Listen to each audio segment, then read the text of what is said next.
Praise the Lord. Hallelujah. God is good. இயேசுவின் நாமத்தில் உங்களை வாழ்த்தி அன்போடு இந்த காலை உடன்படிக்கை தியானத்திற்கு வரவேற்கிறேன். And you are most welcome to the Covenant of the Day. And today is the 14th August 2026, Friday, வெள்ளிக்கிழமை. இன்றைக்கு விசேஷமான ஒரு ஆராதனை இருக்கிறது. டாக்டர் விக்டர் என்பவர் தமிழ்நாட்டில் வந்து பேசுகிறார். அவர் கீர்த்தனை, சங்கீதம், அப்புறம் நம்முடைய திருச்சபை ஆதி வரலாறு இவைகளெல்லாம் நன்கு கற்றவர்.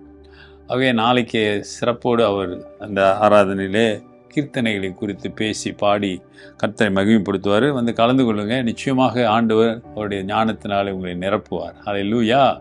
சரி, நாம் தொடர்ந்து ஆண்டவருடைய வார்த்தை பார்ப்போம். அது வெளிப்படுத்தின விசேஷம் 2ஆம் அதிகாரம் 26வது வசனம். Revelation 2nd chapter verse 26. தொடர்ந்து ஆண்டவர் சபைகளுக்கு என்ன சொல்லுகிறார் என்று பார்ப்போம்.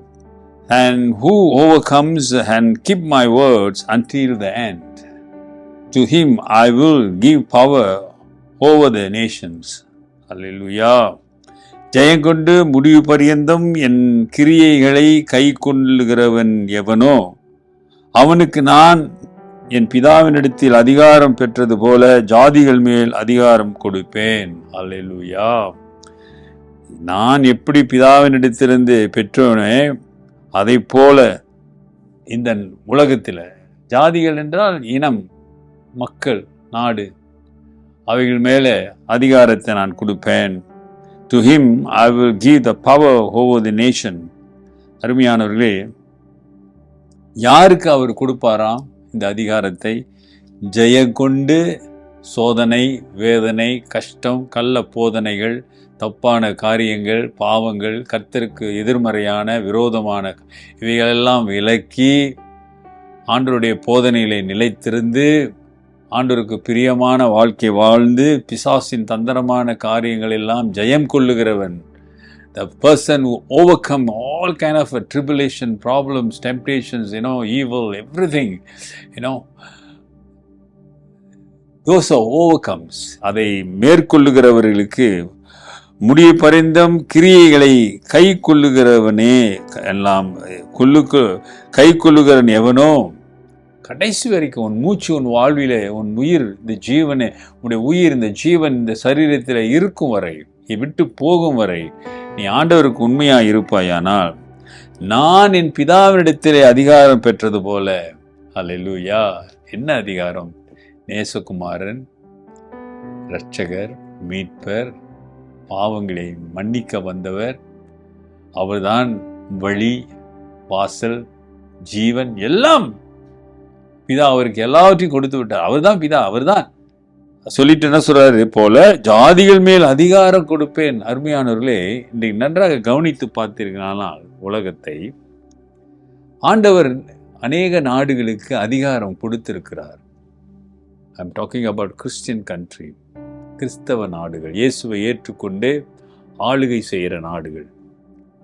சில நாடுகள் வல்லமையாக இருக்கிறது, சில நாடுகள் பரிதாபமாக இருக்கிறது, சில நாடுகள் மோசமாக இருக்கிறது, சில நாடுகளுக்கு அதிகாரம் இல்லை. இப்போ ஆண்டவர் சொல்றாரு, நான் அதிகாரம் கொள்ளக்கூடிய அதிகாரத்தை நான் கொடுப்பேன்.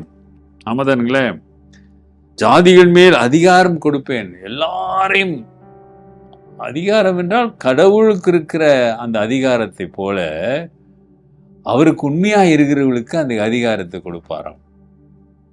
யாரு உண்மையா இருக்கிறாங்க? சோதனையை ஜெயிக்கிறவர்கள், வருகிற கடுமையான சூழ்நிலையில கர்த்தருக்காக நிற்கிறவர்கள்.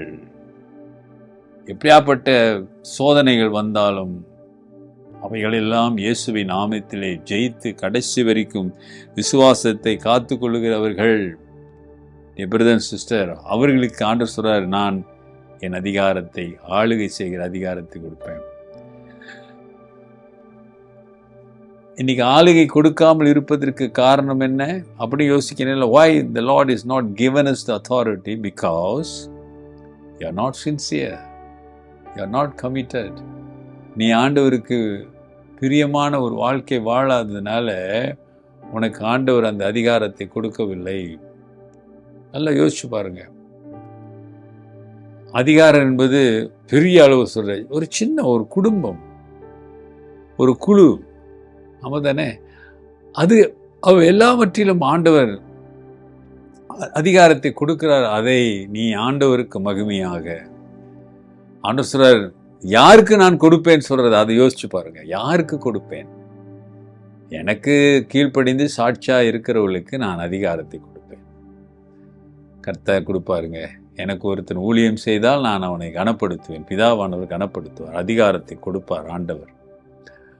ஆகவே நீங்கள் ஆண்டவர் உங்களுக்கு அதிகாரத்தை கொடுக்கத்தக்கதான அந்த பக்குவம், அந்த உண்மை, அந்த சின்சியாரிட்டி உங்களுக்கு இருக்க வேண்டும். ஒப்பு கொடுங்க. கர்த்தர் உங்களை பயன்படுத்த விரும்புகிறார். இந்த கடைசி காலங்களிலே ஆண்டவர் எல்லாரையும் பயன்படுத்துவதில்லை. இந்த குவாலிட்டி, இதுதான் இங்கே சொல்லப்பட்டிருக்கிற அந்த தரம் இருக்கிறவர்களுக்கு தான் ஆண்டவர் அந்த அதிகாரத்தை கொடுக்கிறார். ஜெபிப்போம். நல்ல ஆண்டவரே, இந்த காலவேளைக்காக நன்றி, உம்மை துதிக்கிறோம். இந்த புதிய நாளிலே உம்முடைய கிருபை தங்கட்டும். வசனத்தின் ஆழங்களை புரிந்து நாங்கள் உமக்கு மகிமையாக நித்திய ஜீவனை பெறுகிற ஜனமாக நாங்கள் ஆண்டவரே விசுவாசத்திலே உண்மையிலே நிலைத்திருக்க உதவி செய்யுங்க. இன்றைக்கு ஒப்பு கொடுக்கிற பிள்ளைகள் மீது உம்முடைய வல்லமை கடந்து போகட்டும். இயேசுவின் நாமத்தில் ஒரு அற்புதம் நடக்கட்டும். ஆமேன், ஆமேன். நமது ஆண்டவராகிய இயேசுவினுடைய கிருபை, பிதாவின் அன்பு, பரிசுத்தாவின் ஐக்கியம் உங்களோடு இருந்து உங்களை ஆசீர்வதித்து காப்பதாக. என் ஆத்துமாவே கர்த்தரை ஸ்தோத்திரி, என் முழு உள்ளமே அவர் பரிசுத்த நாமத்தை ஸ்தோத்திரி. என் ஆத்துமாவே கர்த்தரை ஸ்தோத்திரி, அவர் செய்த சகல உபகாரங்களை மறவாதே. என் பிரதர் சிஸ்டர், என் சகோதரனே சகோதரியே, கர்த்தர் உன்னை அவரோடு வைத்துக்கொள்ள விரும்புகிறார். Take care and God bless.